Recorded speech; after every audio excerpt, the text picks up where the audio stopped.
Hola, ¿qué tal? En esta sesión voy a exponer del tema de etnometodología, conversación y comunicación no verbal. Voy a comenzar por lo que es la etnometodología. Básicamente, la etnometodología se va a encargar de estudiar los métodos o los pasos que uno como individuo va desarrollando para poder alcanzar una meta vía lo que es el uso del lenguaje o el uso de la comunicación, ¿no? Cómo a veces podemos lograr metas en términos comunicativos vía el desarrollo de ciertas estrategias y que tienen mucha visibilidad en lo que viene siendo las conversaciones. La conversación es un proceso de interacción donde se exhiben las propiedades de las personas y el ambiente, el modo en que los individuos de una sociedad realizan sus actividades y le dan sentido al mundo que les rodea.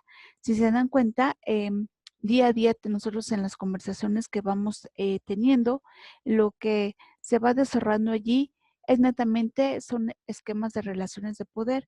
Por eso es necesario desarrollar ciertas habilidades que nos permitan poder mejorar nuestras formas de comunicación a efecto de que éstas concluyan de una manera satisfactoria y se haga un buen curso hacia la obtención de ciertos objetivos. Como les comenté, en las conversaciones es muy común que haya relaciones de poder, porque generalmente cuando son algunas discusiones en grupo, se gestan alianzas, se gestan coaliciones, alguien está en contra de uno, ese alguien se llega con un aliado y entonces se confrontan los grupos y entonces en toda conversación se van gestando relaciones de poder y la vamos a ir viendo de diversas formas en cómo se va desarrollando sobre lo que son el esquema de los turnos de habla, que es básicamente lo que habla aquí esta lectura de cómo quien tenga el mayor tiempo la palabra o quien sea el encargado de asignar la palabra a los distintos miembros que forman parte de un colectivo, eso es lo que se le va a a llamar o es la forma a través de la cual vamos a visibilizar lo que vienen siendo las relaciones de poder. Y ustedes saben que en toda conversación como proceso de interacción y como proceso altamente ritualizado y mediado por prácticas culturales, hay ciertas reglas de cortesía y estrategias discursivas que hay que cumplir y que hay que acatar para poder hacer que esa conversación tenga un buen curso.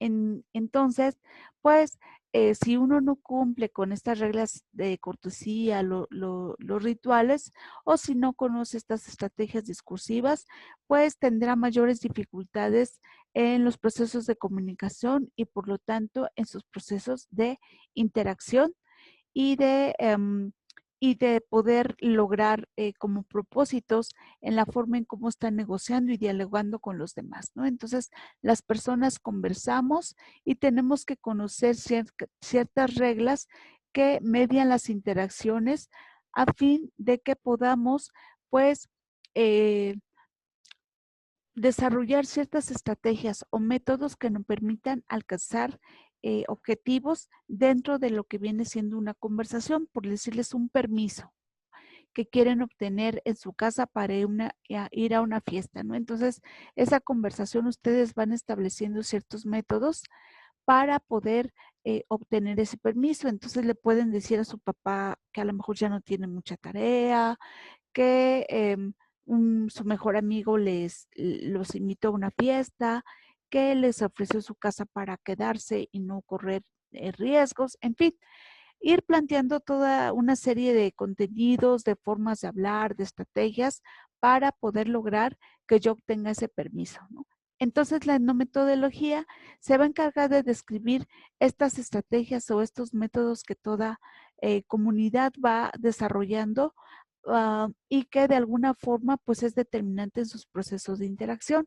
Asimismo, pues estos métodos que median todo lo que viene siendo los procesos de comunicación es la forma también a través de la cual cada persona que interactúa o que participa en esta conversación refleja la forma en que describe y deconstruye y da forma a nuestra realidad, ¿no? Entonces cuando nosotros observamos conversaciones, no solamente vemos procesos de interacción y correlación de fuerzas, sino que también vemos cómo piensa esa sociedad y qué tipo de rituales y de prácticas median dentro de una conversación, ¿no? Entonces, estos métodos, pues es un plan, es una serie de pasos que yo voy a ir siguiendo para darme a entender, para ser comprendido por el otro, pero sobre todo con una intención. Es decir, eh, se va a desarrollar con base en un plan, va a tener un objetivo estratégico porque yo voy a tener una meta y entonces todos estos pasos o métodos que voy a plantear van a ir dirigidos a que yo obtenga ese propósito. ¿Y cómo yo puedo identificar esos métodos en los procesos de interacción? Pues sería a través del el análisis de la conversación, que va a tener su origen en la sociología, en los fenómenos micro y más específicamente en la etnometodología. Nos va a permitir ver cómo las personas como entes racionales pues interactúan y desarrollan algunas formas de poder eh, ejercer cierta relación de poder sobre el otro y lograr el cumplimiento de intenciones, ¿no? Entonces, la etnometodología viene de etno, que es comunidad, meto, que es ruta, camino, plan, y logia, que es estudio, ¿no? Entonces, se va a encargar de estudiar estos procesos que permiten la interacción dentro de una comunidad. Es una investigación de carácter cualitativo y que generalmente se va al estudio de de las microsituaciones, por eso las conversaciones son fenómenos bastante concretos, pero que permiten obtener de allí un gran bagaje cultural porque nos permite saber cómo es que esta sociedad ha logrado interactuar y a través de qué formas es más fácil alcanzar metas dentro de esas interacciones, ¿no? Entonces, estudia los procesos de construcción del conocimiento social de una comunidad dada.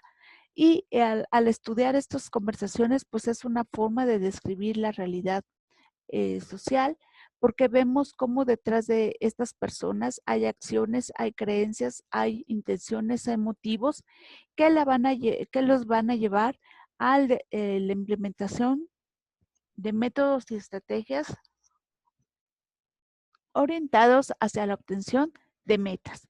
Este enfoque de la etnometodología fue desarrollado por Schutz, Parson y Garfinkel, quienes son precursores de esta teoría del interaccionalismo simbólico, que establece que en los procesos de relación entre las personas tiene un enorme peso la parte simbólica. Es decir, yo puedo acatar cierta orden porque reconozco quién es esa persona, porque fue muy sutil al decirme las cosas, porque respetó ciertos rituales, me lo dijo por favor, porque es amable, porque me sonrió, etcétera, ¿no? Entonces, todo lo que hay respecto al interaccionismo simbólico va a ser muy importante para que yo me pueda interrelacionar con los demás. De ahí que, pues, la etnometodología, siendo una investigación de carácter microsociológico, me va a permitir conocer cómo interactúan las personas en su vida cotidiana y las actividades que desarrollan en sus contextos más inmediatos. Se va a enfocar mucho en la sociología de la situación y destacan allí los estudios de Garfinkel y de Sachs.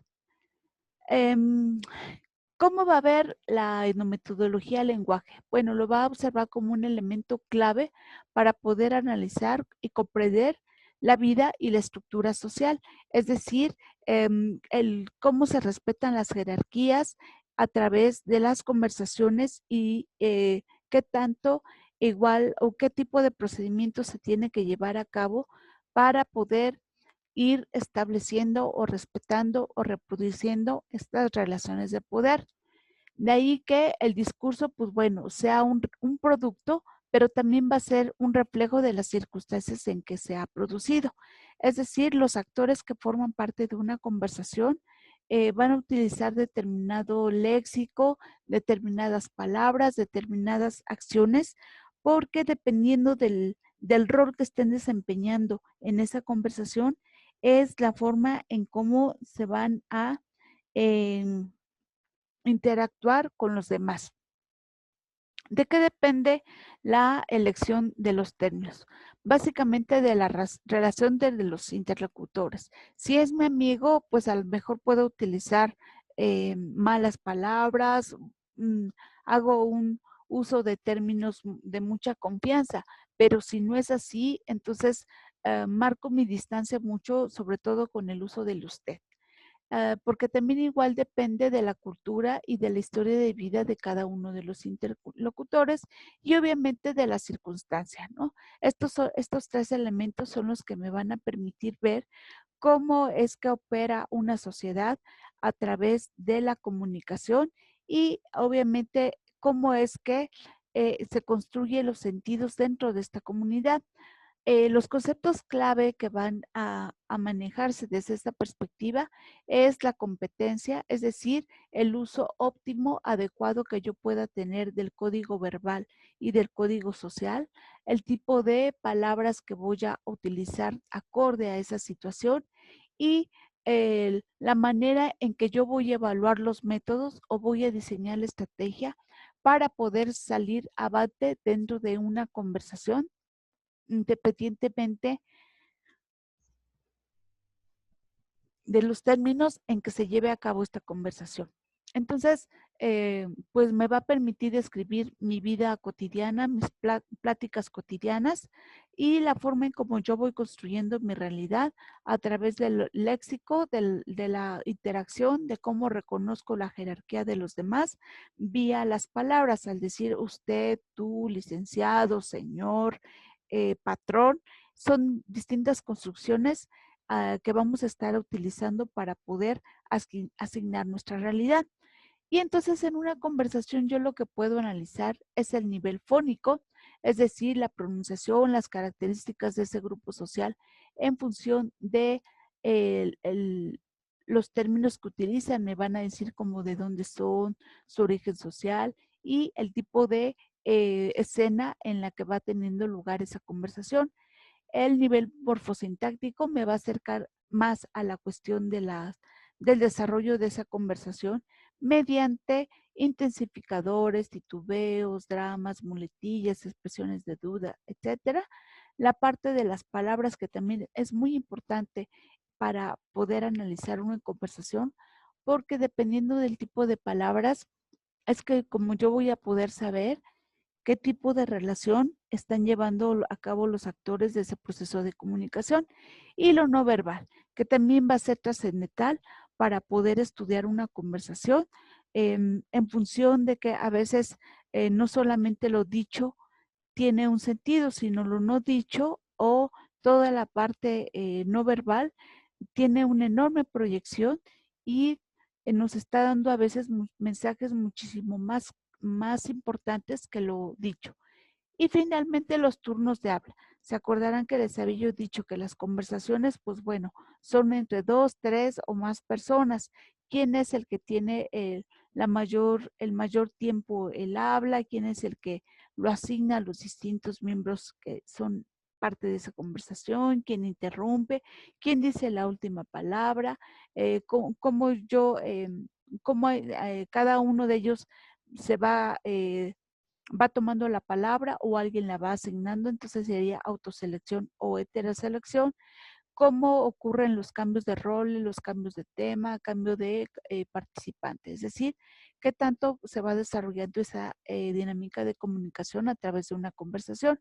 Y ustedes saben que un diálogo, pues bueno, uno nunca sabe cómo va a terminar, sí sabe que tiene un inicio, que hay distintas transiciones y una conclusión, pero en este inter no sabemos si los actores se van a poner de acuerdo, se van a pelear más, no van a llegar a ningún consenso, en fin, ¿no? Entonces, vamos a ver que estos diálogos son dinámicos, tienen un alto grado de indefinición porque no sabemos cómo va a acabar, son impredecibles y generalmente cuando no hay estructuras muy marcadas respecto a quién debe tomar la batuta de la comunicación, pues a veces no hay papeles predeterminados, hay juegos de poder y hay un control y poder que se va a ejercer a través de quien mantiene en su poder el habla el mayor tiempo.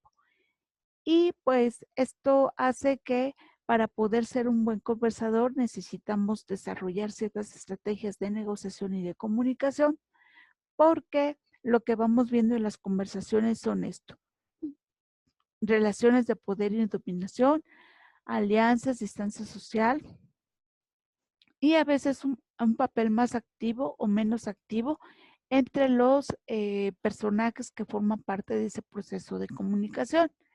Y como yo les comentaba, pues también va a ser muy importante la dimensión no verbal, ¿no? Que esta es la segunda lectura de esta sesión que tiene que ver con el texto de Knapp. Y él nos dice que lo no verbal es todo aquello que contribuye a la construcción de un mensaje, pero que no necesariamente son palabras. Generalmente todo lo no verbal va a tener un contexto intercultural porque toda nuestras expresiones faciales y nuestras expresiones en términos de carácter o físicas, em, generalmente son diferentes en cada cultura, ¿no? Hay culturas en las que son muy solemnes u otras son más relajadas y eso hace que varíen el tipo de comunicación no verbal.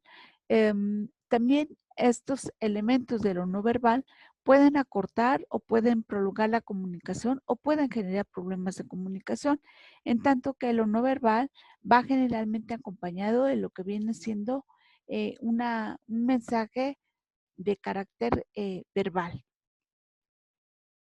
¿Qué es lo que hace la comunicación no verbal?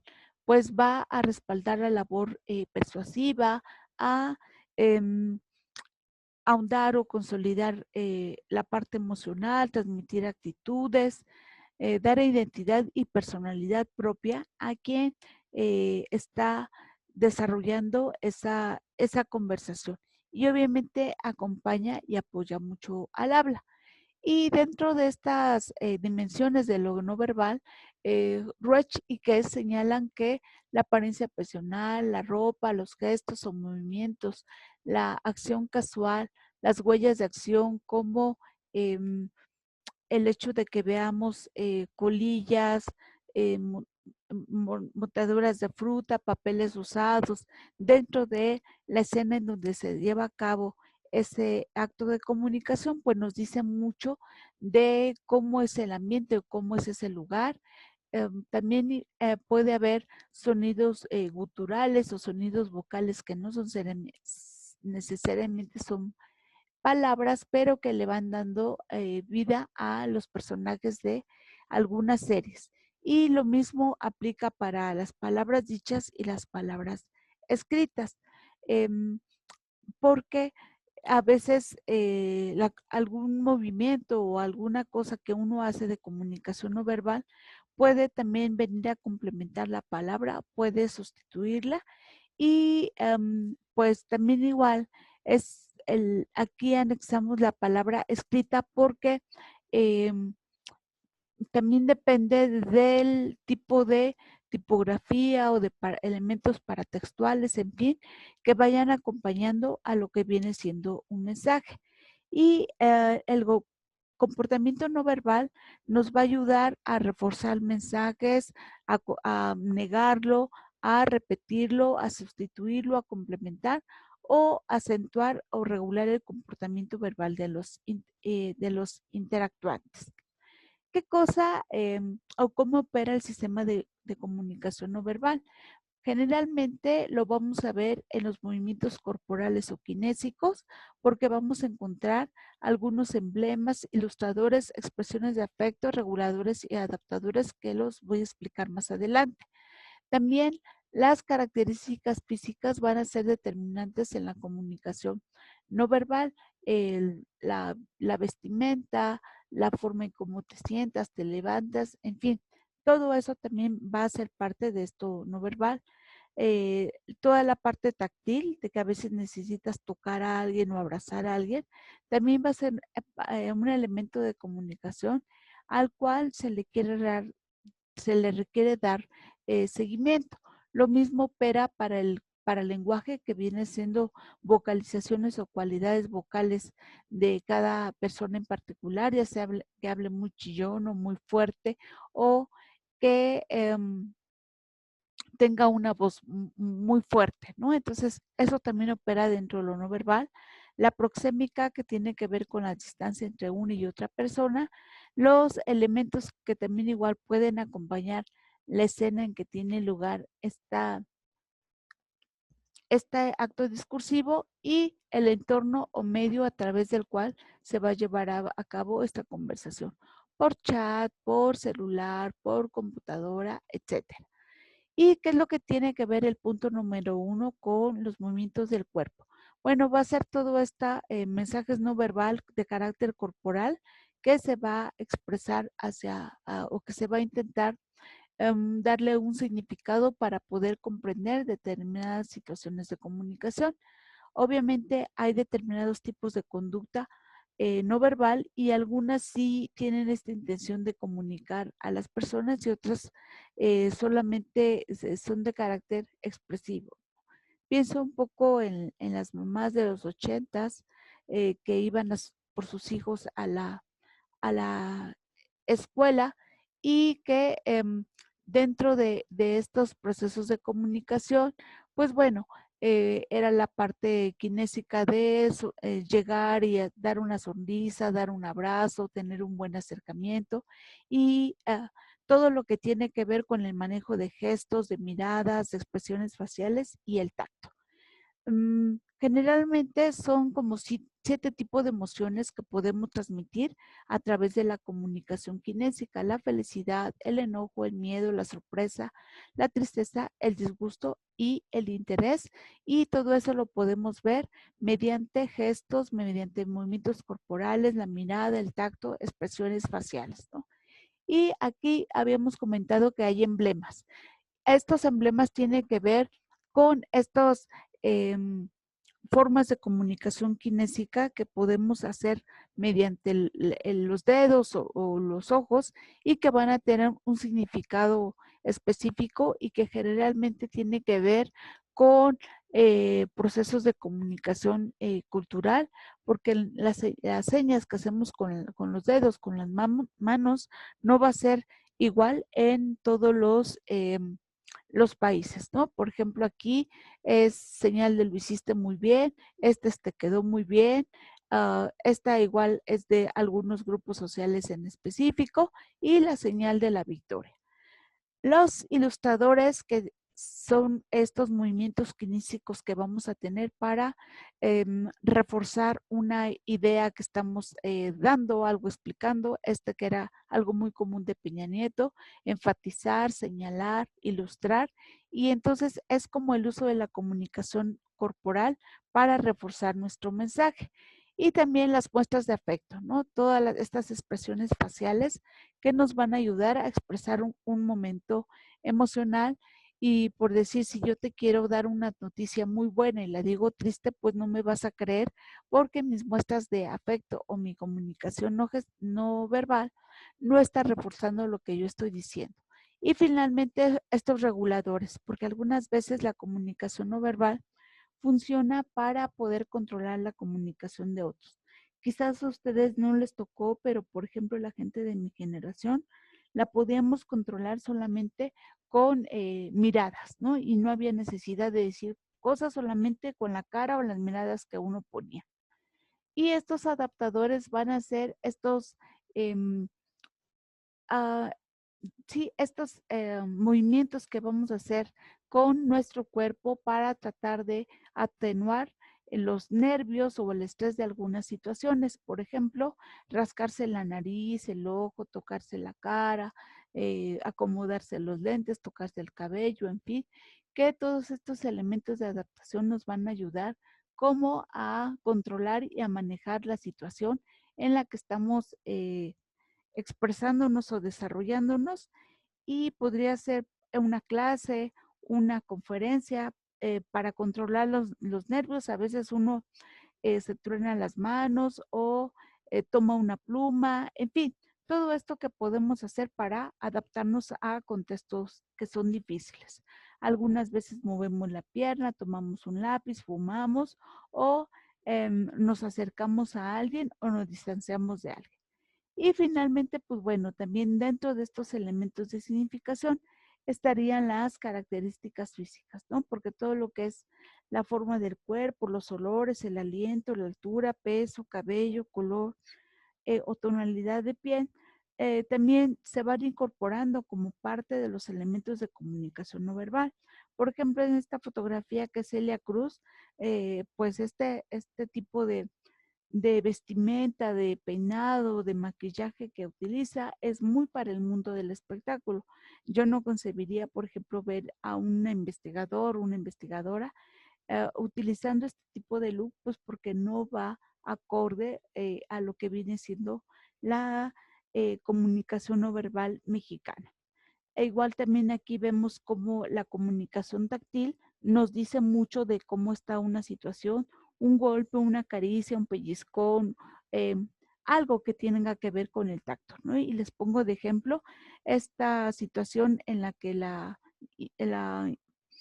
princesa de España, ¿no? Le da un manotazo a su abuela que la quería abrazar para tomarse una foto y entonces no identificamos bien el diálogo, pero sí identificamos toda la parte de la comunicación no verbal que nos permite ver la tensión y la falta de buena relación que hay en la familia real española.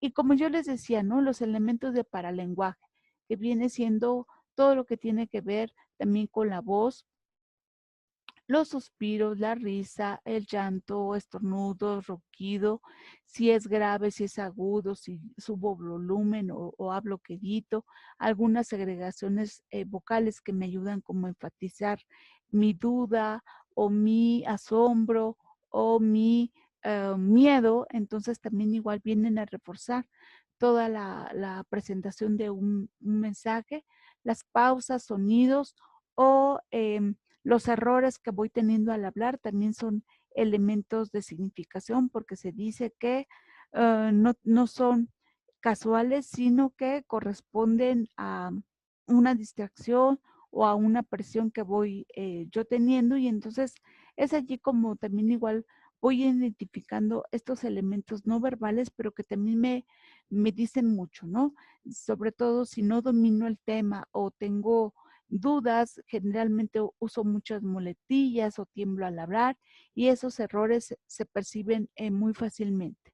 La proxémica, que es estos distanciamientos que les había yo comentado, que también tiene un carácter cultural. Por ejemplo, aquí que ya va Peña Nieto con Angélica Rivera muy separados, era porque desde allí ya estábamos viendo que había problemas en la relación. También igual tiene que ver con la manipulación de objetos que pueden actuar como estímulos no verbales, por ejemplo, la ropa o estarse acomodando el cabello, el maquillaje, el labial, la pluma. En este caso, pues bueno, Freddie Mercury bailaba mucho, utilizaba mucho el micrófono, Luis Miguel se jalaba mucho el cabello, entonces todas estas manipulaciones que uno va haciendo y que tiene un significado determinado.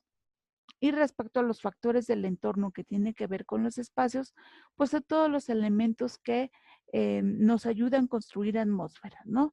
Si yo veo una habitación de esta índole, pues me tensa, me genera estrés, el caos que yo veo aquí, comparado con este orden y limpieza que yo veo aquí y que me dice mucho del tipo de personas que viven en estos cuartos. Por eso también estos elementos del entorno me dicen mucho sobre cómo es esa persona, ¿no?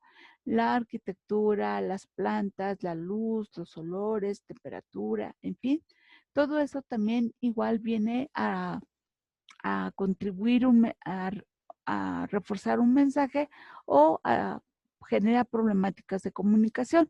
Y en esta última parte ya ustedes lo podrán ver con un poco más de detalle, lo que les presento son algunas interpretaciones que se hacen respecto a esta comunicación no verbal que podemos tener con el cuerpo. Por ejemplo, las manos arriba.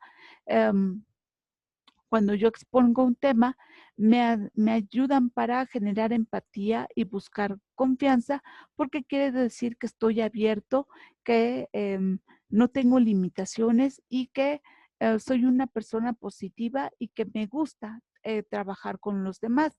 Refleja mucha confianza de sí mismo y a veces es la excepción, al menos en lo que a las manos y confianza se refiere, ¿no? Porque obviamente em, es mostrar las manos, pero a veces no siempre puede ser como, dependiendo de quién sea la persona, es como si le voy a creer o no le voy a creer con la honestidad de lo que me está hablando, ¿no? Pero siempre, pues lo mejor es poder mostrar las manos al momento de exponer un tema. Aquí esta que tiene que ver con palmas hacia abajo y es una señal muy autoritaria, me sirve para dar énfasis. A veces también las personas tendemos a agitar las manos al hablar y puede significar que estoy pensando en cambiar una decisión y es probable a lo mejor que también igual no se cambie, ¿no? Entonces, a menudo puede ser utilizada como un punto y seguido y pues todo esto va a tener un significado, no es porque sí. Y entonces ya ustedes podrán revisar con mayor detalle qué significa, por ejemplo, apuntar el dedo, que es una orden y que a lo mejor puede ser un poco agresivo, pero es como así funcionan las escuelas, sobre todo las escuelas primarias. Em, Igual también las manos en el bolsillo me da desconfianza porque pareciera que estoy tensa o que escondo algo, por ello no se recomienda mucho y aparte visualmente no se ve bien, ¿no? Entonces, igual tener algo con las manos sí me ayuda a controlar los nervios, pero siempre y cuando pues la persona yo no la vea como una amenaza, ¿no? Y entonces es la forma en cómo yo utilizo mis manos con algún objeto y es un reflejo de que estoy nerviosa, inseguro, pero trato de no manifestarlo. Frotarse las manos también igual puede deberse a que hay algo negativo, algo maligno, algún plan pues sí, de mala cizaña, porque esa es la forma en cómo en las caricaturas o los personajes se ve que se está planeando algo de manera negativa, ¿no? Entonces está toda esta parte que tiene que ver con el manejo de las manos en la cara también va a tener un significado en particular, acariciarse la barbilla porque estoy haciendo una evaluación, las manos en la cara, la boca y mano también demuestra inseguridad, demuestra estrés, miedo, e igual también estar moviendo algo, los lentes o algo así, también es algo que va a significar que estoy tratando de ganar tiempo y que mm, no estoy muy segura de lo que estoy diciendo. Aquí también tocarse las manos, el lóbulo de la oreja, a veces refleja que no estoy a gusto en esa situación, no estoy aburrido o no me interesa. Manos entrelazadas también significa que estoy cerrado y no tengo una actitud de diálogo, una actitud abierta. También igual cuando están a la altura de la boca, pues significa que me contengo porque tengo algo que decir y pueden meterme en problemas, ¿no? Entonces, todos estos elementos que yo puedo manejar desde mi corporalidad va a tener un significado particular. La gente que se dedica exclusivamente a estudiar discurso no verbal, pues bueno, conoce cada uno de estos elementos y para poder interpretar o conocer la forma en cómo además de lo dicho, hay otros esquemas de comunicación que permiten ver qué es lo que se quiere transmitir o decir en la dimensión no verbal. Eh, una forma muy efectiva de poder exponer un tema va a ser esto, el gesto de ojiva, porque nos permite proyectar que tenemos confianza, que tenemos seguridad, que estamos en control y que estamos muy seguros de lo que estamos diciendo. Ustedes verán algunos locutores que utilizan mucho esta forma de poder manejarse a cuadro porque transmite mucha seguridad, ¿no? También hay un significado, todo lo que hay, un lenguaje no gestual, en sentido de que estoy dando órdenes, estoy haciendo énfasis en algo, estoy dando a conocer un mensaje que a lo mejor no comprendí, en fin, cada uno de estos elementos va a tener un significado y obviamente también con mi cara y con las cejas yo puedo transmitir mucho de mis emociones, ¿no? Si estoy contenta, si estoy triste, si estoy cansada, si estoy distraída, si estoy indiferente, estoy molesto, ¿no? Entonces, esto igual también va a depender mucho de nuestra memoria auditiva y visual, porque el movimiento de los ojos y de algunas partes del cuerpo, pues también va a depender mucho si uno es diestro o es zurdo. Entonces, dependiendo de eso, pues los ojos también igual me van a permitir transmitir mucho de la comunicación no verbal, ¿no? Credibilidad, timidez o inseguridad, si estoy pensando, si estoy recordando, si estoy tratando de demostrar inseguridad, que tengo desconocimiento, no estoy seguro, lo estoy pensando y va a ser también, tiene que ver mucho con el tipo de movimiento que yo tenga con los ojos, ¿no? Entonces, igual también a veces refleja ciertos estados de ánimo. Cuando yo no te miro a los ojos, puedo tener vergüenza o estoy incómodo. Entonces, también igual es algo que me permite ver cómo a veces lo que dices no va a checar con lo que estás diciendo, ¿no? Entonces, hay distintas formas de poder ir interpretando toda esta comunicación no verbal. Lo mismo con las manos, en qué parte del cuerpo las voy colocando. Por ejemplo, en la cadera significa mucho autoritarismo. Tener una contención de los brazos es que estoy enojado y me estoy conteniendo. Igual si detengo una mano es que quiero hacer algo y lo que estoy haciendo es autocontrolarme. Me puede ayudar a reflejar nerviosismo, inseguridad o darme seguridad.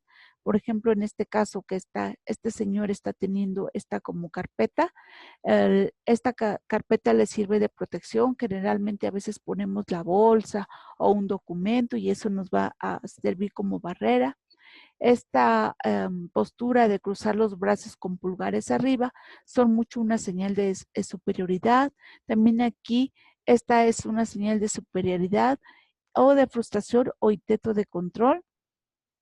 Aquí es un exceso de confianza también, no es una pose muy buena y entonces como que todo eso nos va a ir permitiendo corregir y tener conocimiento que esta comunicación no verbal también dice mucho respecto a lo que se puede decir con un mensaje. Aquí en este caso es cómo manejo mis pies.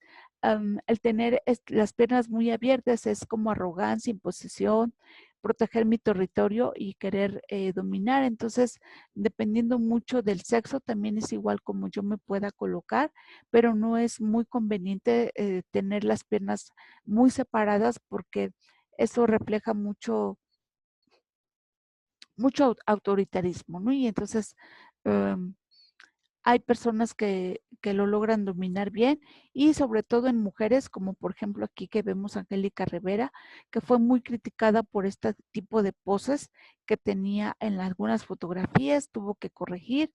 También en la forma en cómo nos sentamos, cómo tenemos las piernas, pues también nos ayuda a interpretar qué estamos haciendo, qué estamos pensando, pero también tiene que ver mucho con la condición de género, ¿no? Generalmente estas poses que les estoy presentando son como más de hombre que de mujer. Mujeres son de este tipo porque va implícito allí un carácter sexual, ¿no? Y generalmente cuando una mujer se sienta con las piernas abiertas, pues es proyectar mucha independencia, como que mucha seguridad también, ¿no? Y estos tipos de manejo de piernas es más de las mujeres porque por cultura sí somos educadas, ¿no? Algunas veces no es recomendable cruzar las piernas, sino sentarse con piernas un poco abiertas porque eso nos da cierta seguridad. Y cuando alguien empieza a balancear la pierna, pues es señal de aburrimiento, de estrés, de prisa o de desesperación. Entonces, a través de estos elementos, pues ustedes pueden ir viendo cómo en las conversaciones se van gestando relaciones de poder a través de los turnos de habla y cómo en la oralidad es súper relevante toda la parte que tiene que ver con la comunicación no verbal, desde la vestimenta, desde los aditamentos que yo llevo, hasta lo kinésico, lo gestual, la forma en cómo manejo mi vista, si puedo apoyarme tener una pluma en las manos, la forma en qué cosas hago énfasis y en qué no. Entonces también todo eso viene acompañando a la comunicación no verbal. Bien, pues hasta aquí dejo la explicación. Espero que te sea útil y cualquier duda estaría allí en el foro de dudas. Gracias.